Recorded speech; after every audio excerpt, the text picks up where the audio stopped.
ایک دفعہ کا ذکر ہے کہ ایک گاؤں میں دو بھائی رہتے تھے۔ بڑا بھائی شادی شدہ تھا۔ بیوی کی باتوں میں آ کر بڑا بھائی اپنے چھوٹے بھائی سے اکثر لڑنے جھگڑنے لگا۔ موسم گرما کا آغاز تھا اور باجرے کی فصل بونے کا ٹائم شروع ہو چکا تھا۔ چھوٹے بھائی کے پاس باجرہ اگانے کے لیے بیج نہیں تھے۔ چھوٹے بھائی نے اپنے بڑے بھائی سے کچھ بیج ادھار مانگے۔ بڑے بھائی نے اپنی بیوی کو بولا کہ چھوٹے بھائی کو کچھ بیج دے دو، لیکن اس کی بیوی اسے بیج دینا نہیں چاہتی تھی۔ سو اس نے وہ بیج ایک بڑے سے برتن میں ڈالے اور انہیں بھون دیا تاکہ وہ خراب ہو جائے۔ جب بیج اچھی طرح بھن گئے تو اس نے انہیں چھوٹے بھائی کو دے دیا۔ چھوٹے بھائی کو اس معاملے کا کچھ پتہ نہیں تھا۔ اس نے بیج لیے اور کھیتوں میں آ کر انہیں زمین میں بو دیا۔ چونکہ بیج بنے ہوئے تھے تو ان بیجوں سے کونپلیں نہیں نکلی۔ ان تمام بیجوں میں سے صرف ایک دانہ ایسا تھا جو بنا ہوا نہیں تھا، سو اس میں سے باجرے کی ایک کونپل نکلی۔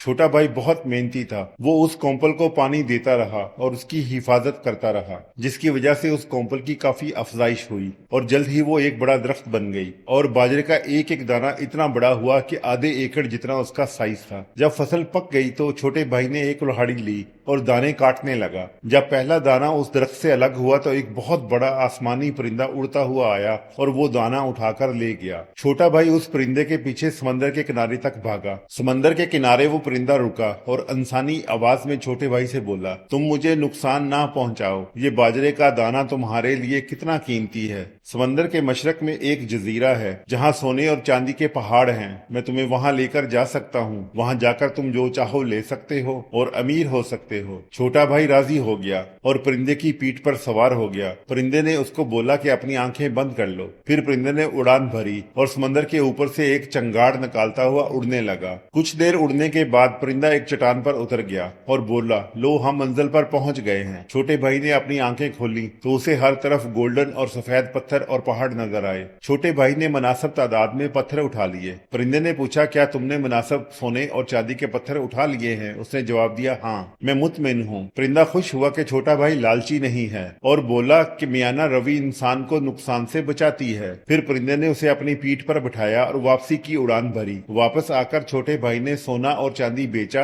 اور اچھی زمین کا ایک ٹکڑا خرید لیا اور خوشحال زندگی گزارنے لگا۔ بڑا بھائی اس سے حسد کرنے لگا اور اس تبدیلی کا راز جاننے کے لیے دباؤ ڈالنے لگا۔ ایک دن چھوٹے بھائی نے سارا ماجرا سنا دیا۔ بڑے بھائی نے اپنی بیوی کو سب بتایا۔ دونوں نے فیصلہ کیا کہ وہ باجرے کے بیج اسی طرح بھون لیں گے سوائے ایک بیج کے، اور فصل پر بہت محنت کریں گے تاکہ بڑے بڑے دانے پیدا ہوں۔ فصل بوئی گئی۔ ایک دانے سے جو بنا ہوا نہیں تھا کونپل نکلی، جس سے درخت جتنا پودا بڑا ہوا۔ بڑے بھائی نے کلہاڑی لی اور دانے کاٹنے لگا۔ پہلا دانہ کاٹا تو وہ آسمانی پرندہ پھر نازل ہوا اور وہ دانہ اٹھا کر لے گیا۔ بڑا بھائی پیچھے بھاگا اور سمندر کنارے جا کر اس نے وہی کچھ بڑے بھائی کو بولا جو چھوٹے بھائی کو بولا تھا۔ پھر بڑے بھائی کو لے کر اس جزیرے پر آ گیا۔ بڑے بھائی کو بڑا افسوس تھا کہ راستے میں اگر آنکھیں بند نہ کرتا تو جزیرے کا راستہ یاد کر لیتا۔ پھر اس نے جتنی ممکن ہو سکتی تھی سونے کی اینٹیں اور پتھر اٹھا لیے۔ پرندہ بولا، تم نے کافی سونا اٹھا لیا ہے، اب اور مت اٹھاؤ ورنہ تمہیں نقصان ہوگا۔ بڑا بھائی بولا، جلدی نہ کرو، مجھے ابھی کچھ اور سونے کے پتھر اٹھا لینے دو۔ پرندے نے اسے دوبارہ سمجھایا۔ پھر بولا کہ سورج نکلنے والا ہے، اس جزیرے پر سورج کی طاقت بہت زیادہ ہوتی ہے اور انسان اس سے جل جاتے ہیں۔